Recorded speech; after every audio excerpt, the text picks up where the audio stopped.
All right, sit down and settle in. It's time to get to work. There's a lot to get to as we review the 2019 NFL Draft from a Vikings perspective. You're going to hear from voice of the Vikings, Paul Allen, and Vikings Radio Network analyst Pete Bercich in a minute. But first, let's welcome in ESPN's Courtney Cronin, who, like a lot of our players, was sick of mock drafts, was sick of 40-yard dashes, and was very happy to be out on a football field last weekend. Yeah. Seeing guys in shorts, I don't really know how much you can take away from that right now at the beginning of May, but it was nice change of pace there for a little bit to see all the 12 rookies and the undrafted free agents that signed mixing in with some of the guys that were here on a college tryout. Tracking all of it, well, it's like a rat's nest following what Rick Spielman does in the draft. He came away with the most picks of any team in the NFL this year, 12, and he made a bunch of trades, moving back and moving up. But let's start where the Vikings started, at the top in the first round. You're sitting there watching the draft. The Vikings are on the clock at number 18. You didn't know what they were going to do. Then they took Garrett Bradbury. What'd you think? I expected something along those lines. We had a mock draft for our own ESPN NFL Nation group, and that's who I mocked the Vikings taking at 18, so I felt pretty proud of that pick. Yeah. Given where the interior of the offensive line and some of the fits there and who was available to the Minnesota Vikings at 18, Bradbury seemed like the best fit. Position flexibility, athleticism, outside zone, you hear all those terms thrown around when it comes to this pick, and I think the Vikings hit it out of the park. I mean, he's somebody who, when you look at immediate impact, that's the type of player that you're expecting will fulfill that role. So you're at rookie minicamp watching Garrett Bradbury and the other rookies perform with other rookies. What can you glean from an experience like that? What did you think of number 56 right off the bat? Well, he's listed as a center. I think he's a center in the NFL. I mean, Mike Zimmer was a little coy on that, saying that they're going to kind of decide quickly how much they're going to play him at center versus how much they're going to play him at guard. That's the really good thing about a guy like Bradbury. He does give you that position flexibility that maybe you want to utilize your current personnel, Pat Elflein. Maybe you want to move him around over to a guard spot. It gives you that ability to do that.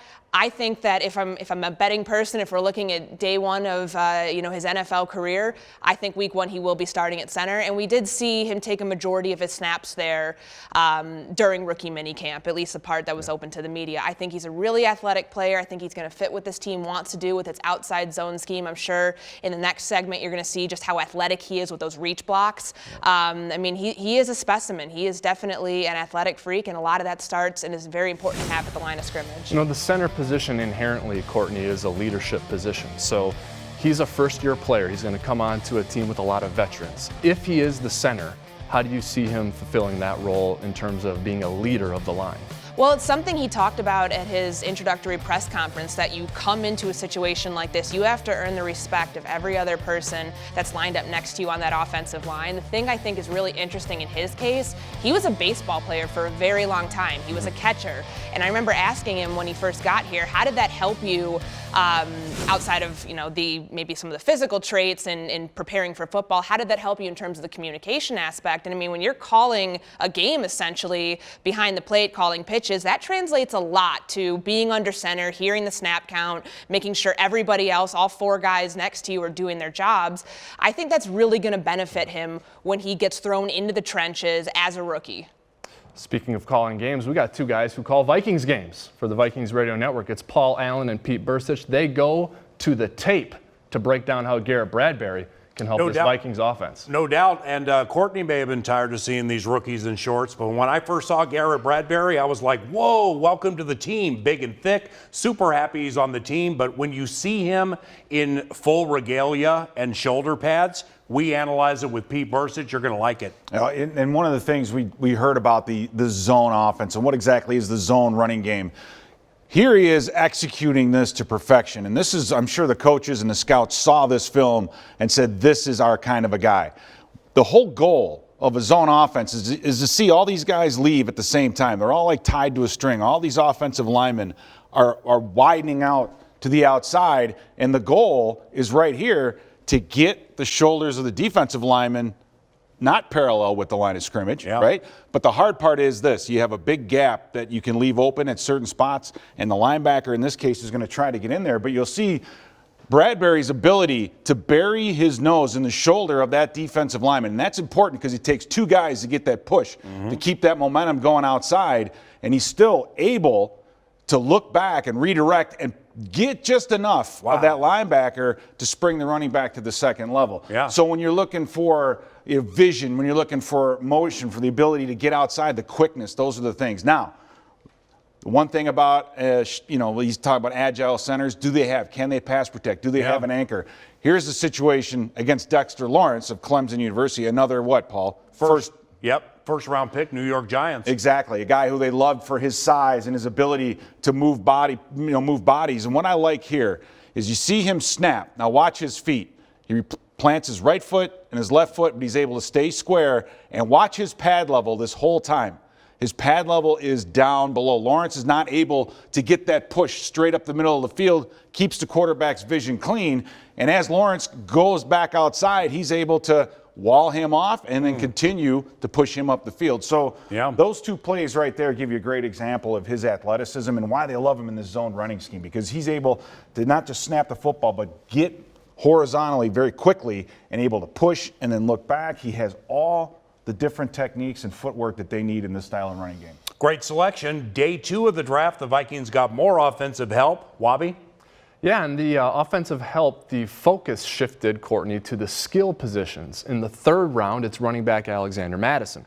In the second round, though, it was tight end Irv Smith Jr., a player not many people thought would still be there at number 50, but the Vikings get him. Yeah, and the reason I like this pick so much for Minnesota is it's an element of the offense that they just haven't had. I mean, that was the first thing that we heard from Rick Spielman, that this gives Kirk Cousins a different type of weapon. We hear that term, move tight end. What does that exactly mean, F tight end?